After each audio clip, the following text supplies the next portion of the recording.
Hi guys, welcome to my channel. Thank you so much if you're stopping by to watch my videos for the first time, or if you are a returning subscriber, or you just always come on here to watch my videos. I appreciate you either way. Thank you for being here today. So guys, I wanted to come on here to quickly talk to you about a new release from Paco Rabanne, and that's Fame. This perfume came out this year. I haven't bought it yet because guys, perfumes are really expensive where I live. I live in Lagos, Nigeria, and the exchange rates are crazy. So more often than not, buying perfumes, you really need to think about it before you commit. And most times we don't really have like a thriving decant market and stuff like that. So you're forced to buy like full bottles most times, and that can be a bit daunting on the pocket.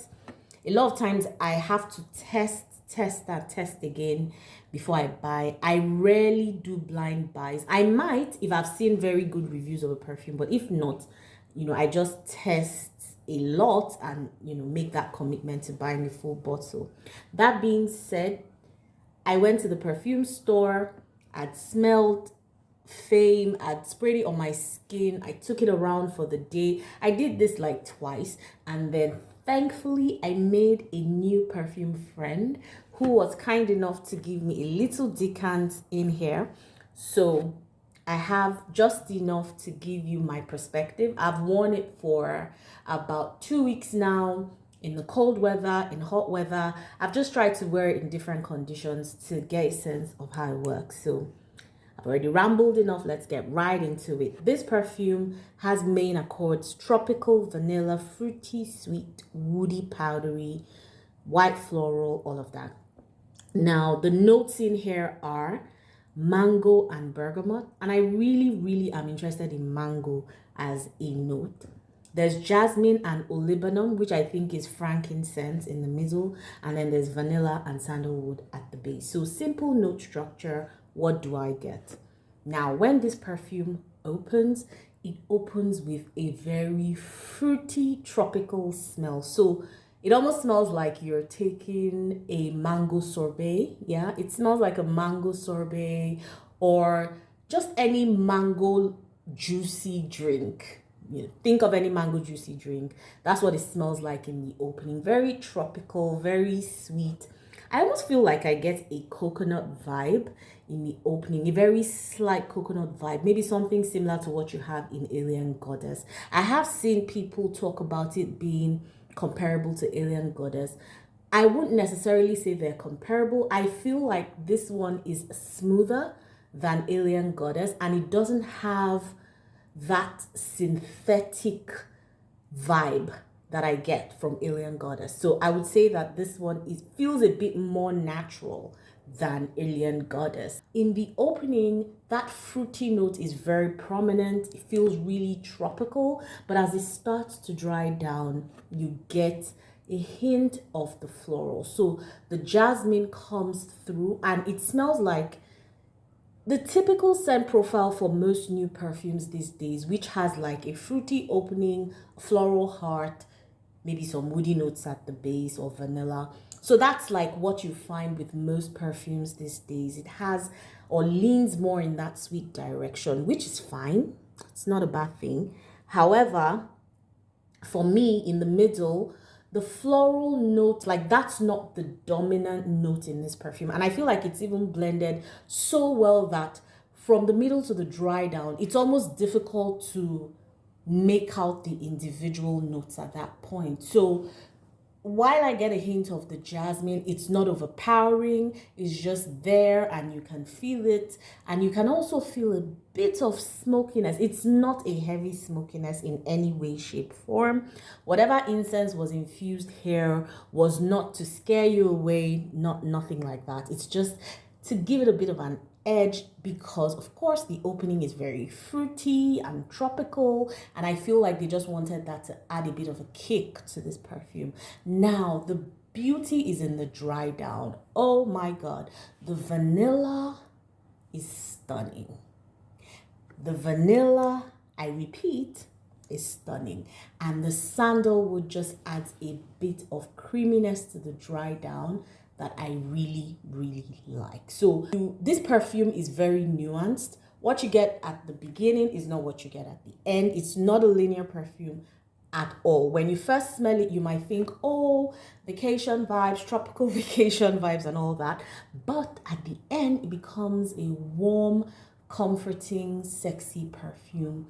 The dry down actually reminds me of the likes of YSL Libre. Not necessarily that it smells that way, but you know that whole comforting scent you get at the end of, I wouldn't even just say YSL Libre, most of your vanilla perfumes, that comforting wrap around type of vibe or feeling that you get when the vanilla comes out. That's what you get at the end of this, and that for me is the best part of this perfume.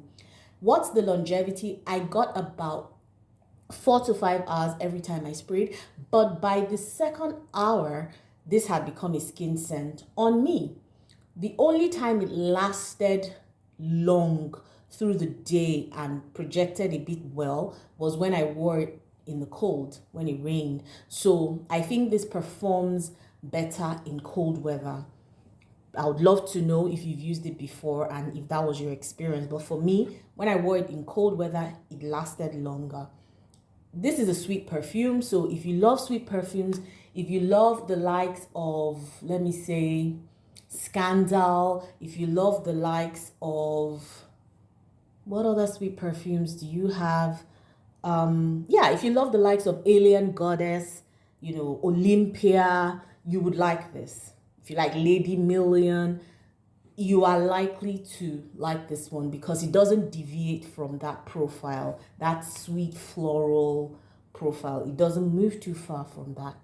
So would I purchase a full bottle of this? Maybe not. And the reason I say that is I feel like I've smelled this before, right? Yes, it's pretty, it's beautiful. I feel like this would appeal to both a younger crowd, middle-aged crowd, and older crowd. It's very versatile in that regard. I feel this also will work well through the year, so it seems like a very good year-round fragrance.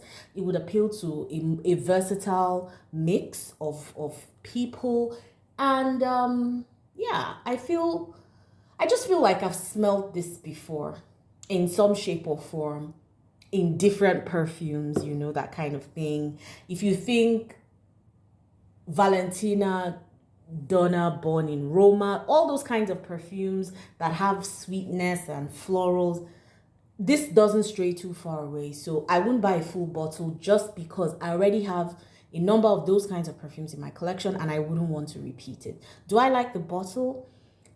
For somebody who collects bottles, yes, this is different, so you may like it. I find it a bit too gaudy. Sorry, that's just my opinion. And if you like it, it's totally perfect. I just find it a bit too much for my own collection. I don't really fancy the bottle, but I can understand how a perfume collector, or I can understand how somebody will be drawn to this bottle. I don't see it being too unique. The only part of this that I find unique maybe is the mango in the opening, because there are not too many perfumes that have that mango note. So that opening with the mango, yes, is really nice and somewhat different. Yeah, so there you have it. I think it's full bottle worthy if you have the money to splurge one, or if you're drawn to these kinds of perfumes. Absolutely, I think it's full bottle worthy. What would I rate this? I'd rate it an 8 over 10. It was perfectly executed.